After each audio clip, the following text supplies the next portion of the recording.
Кайсарыбыз биз кыйын болуп атабыз. Кыздарыбыз бар кор болбаса биздики.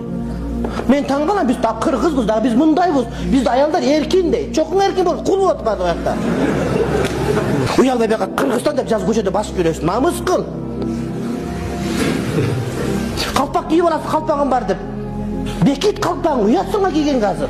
Сенин кыздарың ата кор болуп жүрөт. Кайсарыңа калпак кийип атасың сен? Аркасында чоң Кыргызстандын жазуусу бар. Намыс кыласың кете кыргыз болуп кеткениңе. Эркектер барсын, мээри түшүп өлүп калсын, эчтеке эмес. Эркек ал, ошого жараткан Кудай Таалам. Бакканга деп. А кыздарга эмне аякта? Байкуш биздин кыздарыбыз. Мектепти бүткүчө келет да бардык эле. Көчөдө биздин кыздар жүргөндө, аларда айып жок. Айып бизде эркектер бардыгыбыз. Ошого аракет кыл сен. Үйлөнгөндө иштеш керек, ана мындай, ушундай үйү бар, аялы бар экен, башка кандай болбойт. Сен багышың керек. Сенин милдетиң.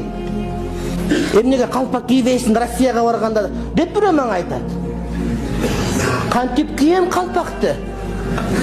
Ошо жерге барганда кыргызмын деп, ана сенин кыздарыңды айтсам эмне кылам мен? Магазинге кетсем, бүт биздин кыздар жүрүп аткан болсо, магазинге киргенде намыстанат болчумун мен. Мечиттен сүйлөп кайра зуу деп качкан бойдон кетип каласың. Кантип басарга? Ошо жерде биздин кыздар жүрүп аткан болсо.